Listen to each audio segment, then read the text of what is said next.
বিএনপির নির্বাচন ইশতেহার ঘোষণা ৬ ফেব্রুয়ারি।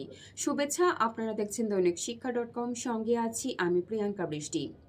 জাতীয় সংসদ নির্বাচন উপলক্ষে ৬ ফেব্রুয়ারি নির্বাচনী ইশতেহার ঘোষণা করতে পারে বাংলাদেশ জাতীয়তাবাদী দল বিএনপি। আজ এক সংবাদ সম্মেলনে এই কথা জানিয়েছেন দলটির নির্বাচনী পরিচালনা কমিটির মুখপাত্র ডক্টর মাহাদি আমিন। বিএনপি নির্বাচনী ইশতেহার কবে ঘোষণা করা হবে এমন প্রশ্নের জবাবে ডক্টর মাহাদি আমিন বলেছেন, আমরা ইতিমধ্যে ইশতেহারের কাজ অনেকটুকু গুছিয়ে এনেছি। বিএনপি বিভিন্ন শ্রেণী পেশার মানুষের সঙ্গে এবং সাংগঠনিক কাঠামো ব্যবহার করে দেশব্যাপী ইশতেহার এবং আমাদের ৩১ দফা নিয়ে ২৭ দফা নিয়ে অনেকগুলো কর্মসূচি গ্রহণ করেছি। তার আলোকে আমাদের ইশতেহার অনেকটাই প্রস্তুত।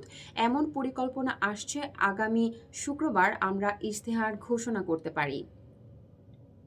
তিনি আরও বলেন, আমরা আরও দেখতে পাচ্ছি একটি রাজনৈতিক দলের নেতা কর্মীরা ফ্যাসিবাদ আমলে তৈরি মিথ্যা বয়ান পুনরায় ছড়িয়ে দেওয়ার দায়িত্ব নিজেদের কাঁধে তুলে নিয়েছে এবং একই ভাষা ও একই স্লোগান ব্যবহার করে জনমতের বিভ্রান্তি সৃষ্টি করার অপচেষ্টা চালাচ্ছে।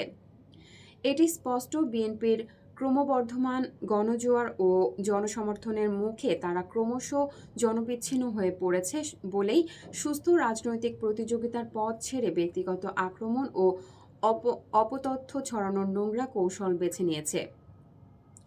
বিএনপির কেন্দ্রীয় নির্বাচন পরিচালনা কমিটির মুখপাত্র বলেন, ফ্যাসিবাদের রক্তচক্ষু উপেক্ষা করে বিএনপি যখন অবিরত সংস্কারের পক্ষে কথা বলেছে ও আন্দোলন করেছে, তখন যারা একটিবারের জন্য সংস্কারের কথা মুখে আনেননি বা সংস্কার নিয়ে চিন্তা করেননি, আজ তারা অনেকেই সংস্কার নিয়ে বড় বড় কথা বলেছেন।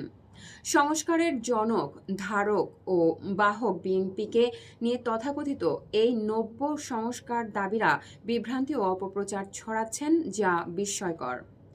বিএনপি বিশ্বাস করে জনগণের ক্ষমতায়ন তথা ভোটাধিকারের মাধ্যমে একটি গণতান্ত্রিক, জবাবদিহিমূলক ও আধুনিক রাষ্ট্র ব্যবস্থা প্রতিষ্ঠা সম্ভব। দৈনিক শিক্ষা.com এর ইউটিউব চ্যানেলটি সাবস্ক্রাইব করতে ভুলবেন না। ধন্যবাদ।